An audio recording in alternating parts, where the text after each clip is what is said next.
Warning! Today we're going to dive deep into female psychology, and I'm going to be honest with you. Some of what we discuss may be tough to swallow. But if you're ready to truly understand the inner workings of women's minds and why they behave the way they do, then stick around.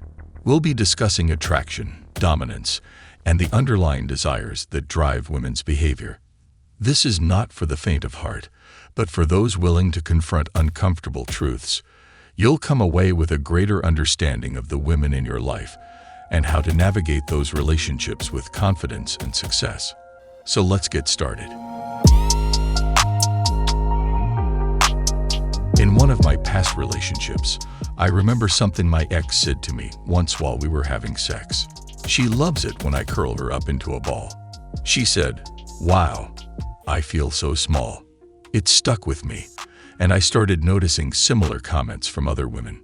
One day, I met up with a former fling who hadn't seen me in a while.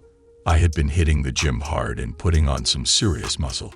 She noticed immediately and said, "Wow, you're so big now. What happened?" while running her hands over my arms.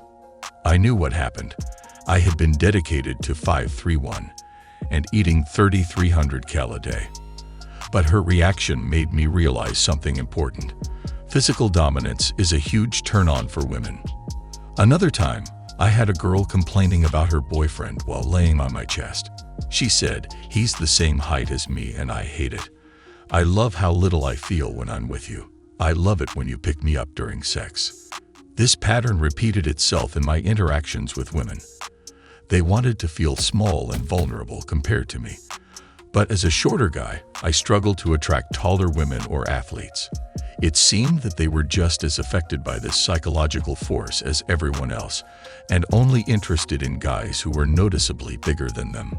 I remember one girl I was pursuing who was also into lifting.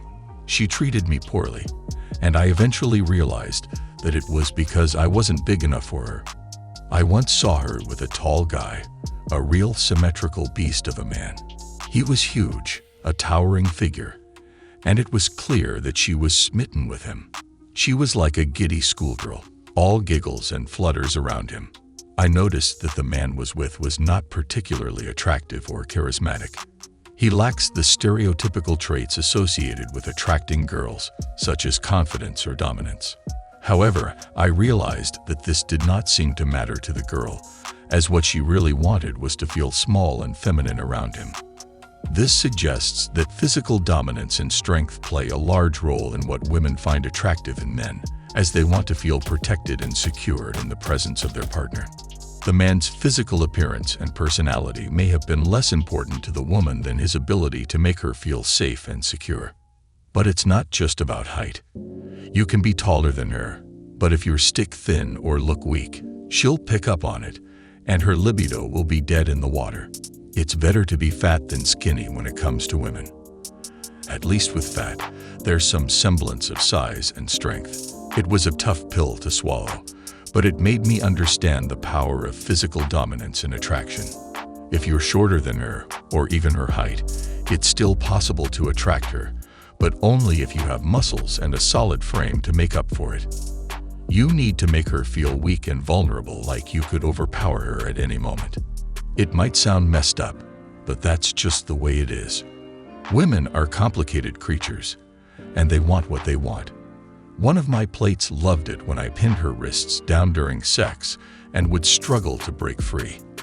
I made sure to allow her to break free, not wanting to end up on the wrong side of the #MeToo movement, but then she would get mad and call me weak.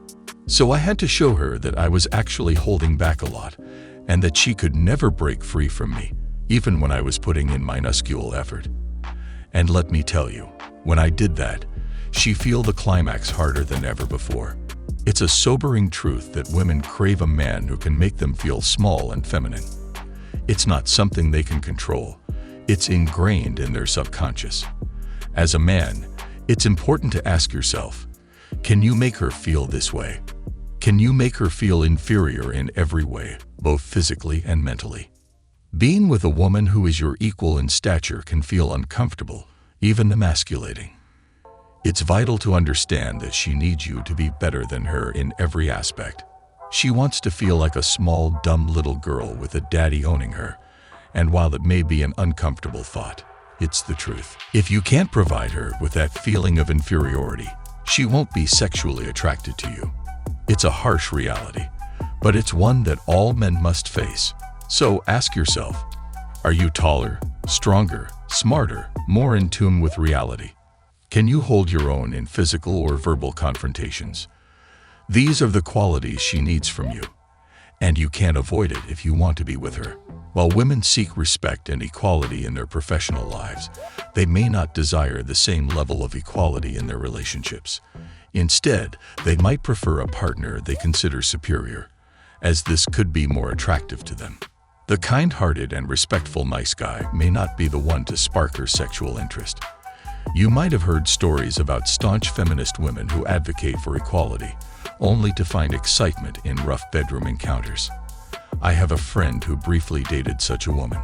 She was a committed feminist and engaged in various activism, but she enjoyed being teased about it. In the bedroom, she was extremely submissive and allowed him to take charge. In a study examining women's preferences in relationships, participants were asked whether they would prefer a relationship of equals or one with a man they perceived as superior. Approximately half of the women claimed they desired a relationship of equals.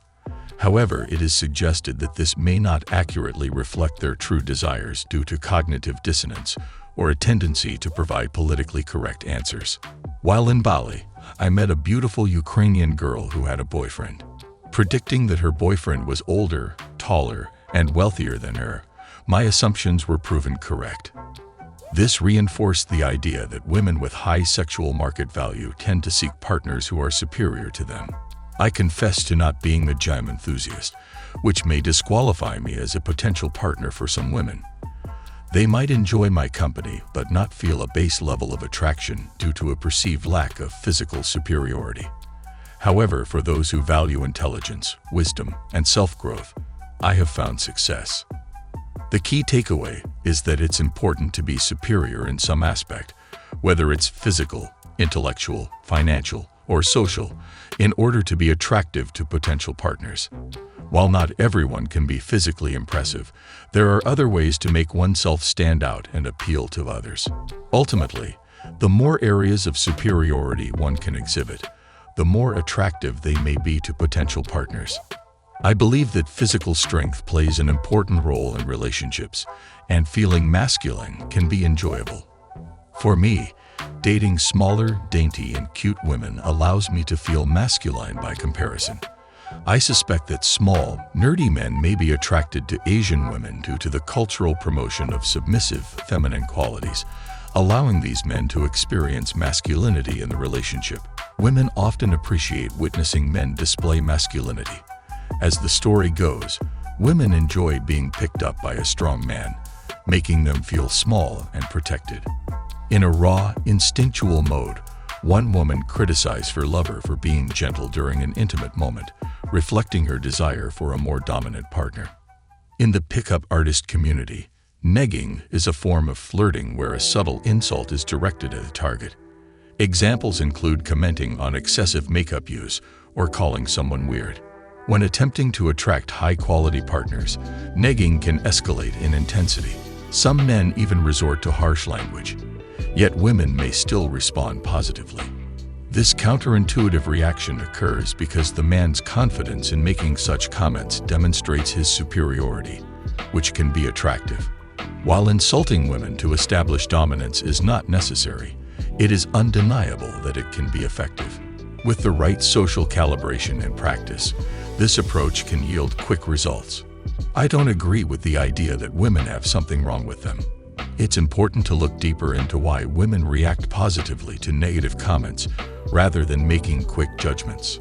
So, why do women want to be with a man they see as better than themselves? They want to feel safe. In the yin-yang symbol, chaos is linked to femininity and order to masculinity.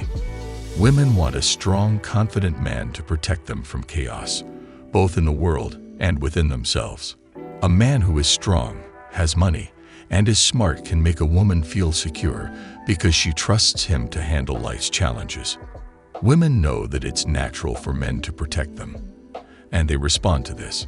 If a woman thinks she is better than the man she's talking to, she might not be attracted to him. People know that women want a better man to protect them from outside dangers, but it's not as clear that they also want protection from their own inner battles. Women may sometimes test their partners with lies, manipulation, or deception. If their partner sees through their actions and firmly addresses it, they may feel relieved. This is because they trust their strong partner to keep them in check. Men who never stand up to their partners and allow them to act destructively may become unattractive to women. Women might be upset that their partner isn't addressing their irrational behavior. This is where some tests come into play, where women might say something rude or insulting to see if their partner remains unshaken by it. This display of strength and masculinity can inspire intense attraction. When it is said that women want their partner to be their daddy, it refers to a strong, authoritative figure who sets boundaries and enforces acceptable behavior. Men and women are different. While men seek freedom, women often seek safety.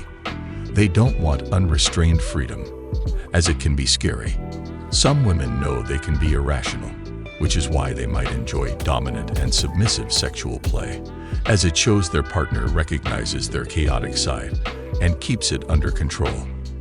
If a man treats a woman as a perfect angel, she may not feel safe because she thinks he doesn't see her chaotic side and won't be able to control it. The key is to improve oneself and become a superior man, which will enhance all aspects of life and make women feel safe and attracted.